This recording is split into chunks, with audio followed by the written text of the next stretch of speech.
Good day, everyone. This day, I will discuss to you attributes of a profession. So, as we have discussed in our previous discussion, we had discussed the different concepts in social work, such as its definition, the definition and concepts of social welfare, social services, and others.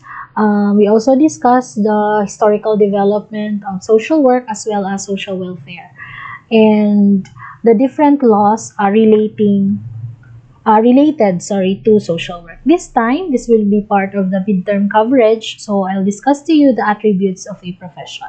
What is an attribute? This talks about the elements, the criteria of a certain profession. So to move on, attributes or criteria of a profession. Number one is systematic body of theory. So every profession has a systematic body of theory. Systematic body of theory has knowledge based on many different sciences. This is in social work, we have evidence-based practice, considering that our profession, we are dealing with human beings, so it's not a hit or miss, and it's not merely a common sense. So we are following the correct or the scientific way of helping people. And there are three types of knowledge based on the systematic body of theory. First is tested knowledge, second is hypothetical knowledge, and third is assumptive knowledge. So let us define first tested knowledge.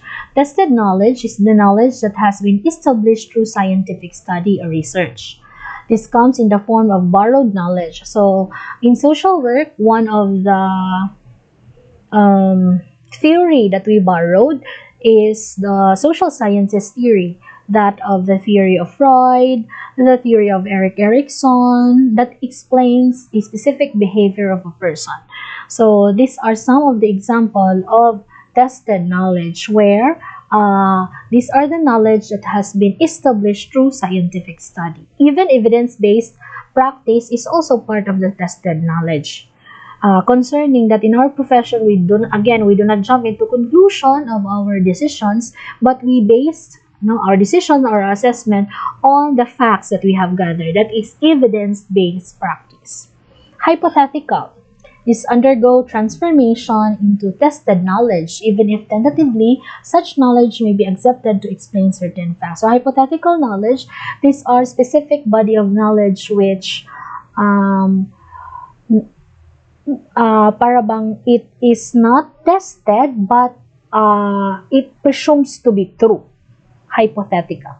So assumptive knowledge is known as practice wisdom. So this talks more on the experience of a certain person. So even if example you are conducting a counseling session with your clients, assumptive knowledge with me would also imply na okay, if you feel like pale ang client, your assumption would be, or the assumptive knowledge would be, okay, might be this client is gutom or this client is not feeling well. So that is assumptions.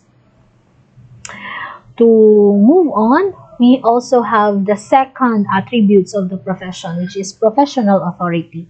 Every profession has professional authority. What do you mean by professional authority?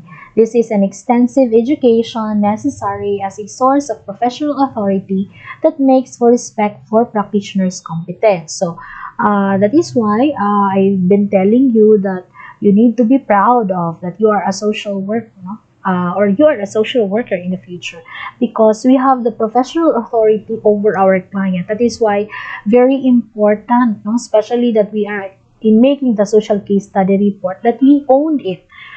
That is why others cannot sign in the social case study report not unless they are licensed, because attached there is their license number, and we have that authority. Okay. Third is community sanction. This is part of the attributes of a profession. Community gives it certain powers and privileges to a particular professional, such as controlling over training centers, admission to profession, or licensing, standards for professional performances like compliance, that's not complaints, but compliance to PRC and pathway. So community sanction, aside that we have this professional authority over our clients, we also have professional community sanction, where we are recognized by people in the community as professionals. No? Say for example, they have high they believe that we have high authority within them, so they call us ma'am or sir. And we also have privileges and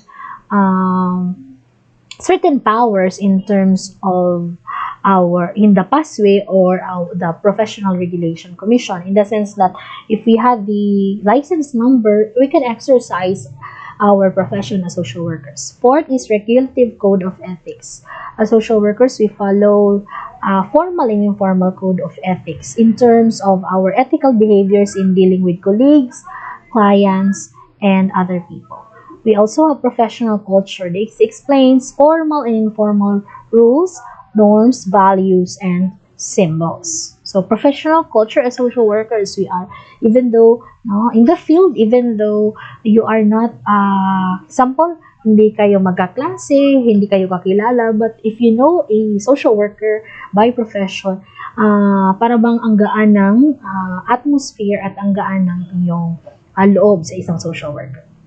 You can easily connect, that's the right term, you can easily connect with a social worker. So that's for in terms of attributes of the profession.